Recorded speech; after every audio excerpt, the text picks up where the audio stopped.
Good morning, everyone. This is Rhett Scott at HP Commerce Software.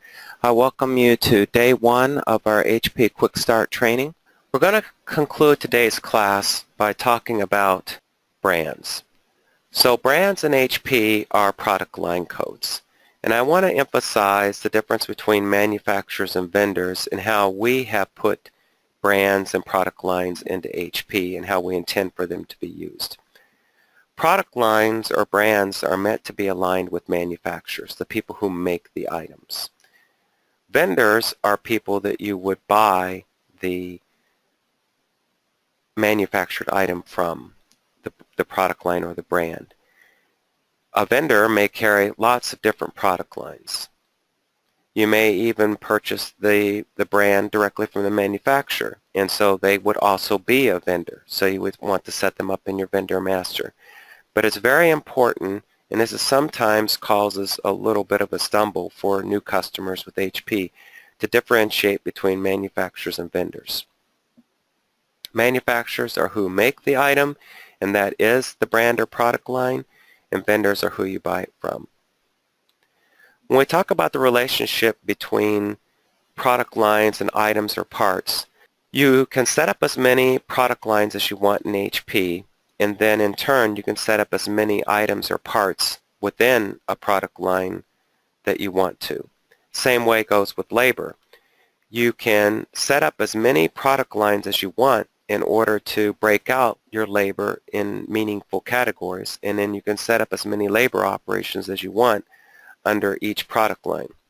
You can even mix labor and items under the same product line. If you happen to be working with parts, you would only see parts under that product line, and if you were working with labor, you would only see labor under that product line. We don't recommend that you put labor and parts under the same product line, but you can. If you happen to be in a very labor-intensive environment, it is sometimes helpful to create multiple product lines to categorize your labor and to make finding different labor operations easier. By default, there is the LAB product line is set up for you when HP Commerce Orion installs. It's there by default. And it is the product line that most customers use in order to categorize all of their labor, but there's no requirement to do that. Let's hop into the product line code master and take a look around. Escape out to the main menu, go into inventory submodule menu, and then into B, product line code master. Let's go ahead and pull up an existing product line. So this is the product line code master, and when it comes to getting started with HP and what you really need to know, we're going to cover those basics. You need to assign a 3-character code to each product line. This code can be a combination of letters and numbers, but it must be 3 characters long, and then you must provide a description. Past that, the only other information that we would recommend that you provide are markups. And we're going to cover these items in more detail here in a moment. First of all, let's look at how you find different product line codes. So we can press escape, and if you just happen to know your product line code, then you can just type it in and it will pull it up. If it can't find it, it will give you an error message. If you don't know what your product line code is, then you can use the search tools. So you can press F1 to search, and then just like the search tools we've seen in other places, you're presented with a grid and a set of searching options. So we can select F2, search by name, and we can find what we're looking for. You can double click on it and bring it right up. You can then edit a line code that you found just by pressing F2 Edit. This will allow you to change the description and other information on the screen. You press Escape and you can save the information. To add a new line code, you need to start from a blank screen, select F10 Add, and then you're able to go in and add a new line code.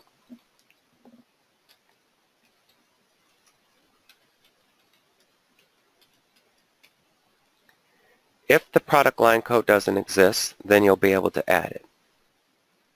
Press Escape, and you can add the new line code. Let's go back and take a look at an existing line code. I want to get into the start of our pricing conversation. When you set up a product line code, by default it pulls in markups that are set up in the general system. So where did those come from? If we hop back over to another copy of HP and go into System Setup, we can go into Pricing Defaults, and here you define what you want your basic markups to be for each of your pricing levels. HP, when it comes to pricing, is a cost plus system. It is a markup system. It marks up over your cost that you pay to your suppliers.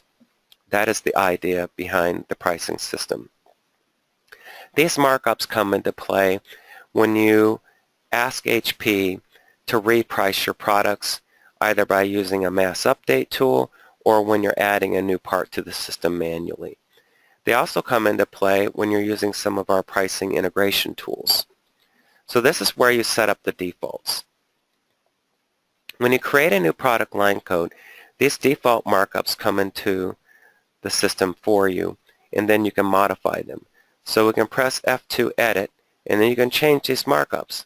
So for certain product lines, you may not be able to get as much of a markup as you can on other items, and you can adjust them.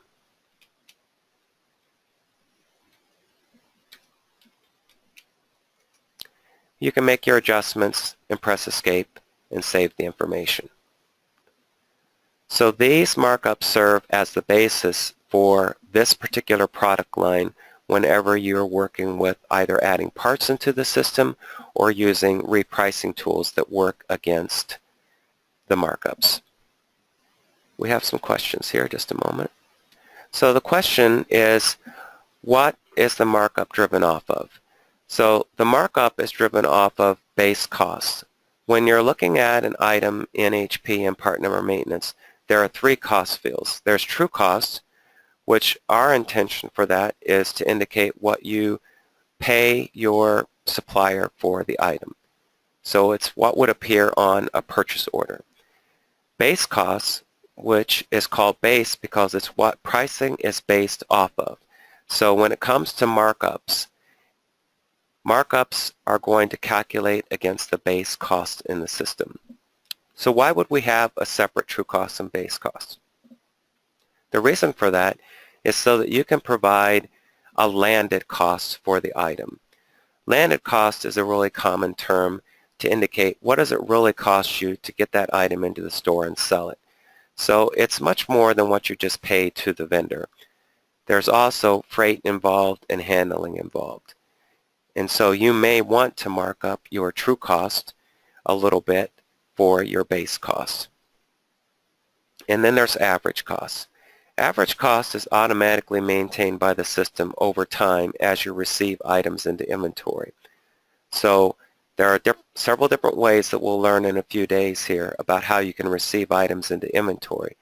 If you indicate a cost at that time, then the system will use a cost averaging formula in order to maintain an average value for your inventory, an average cost.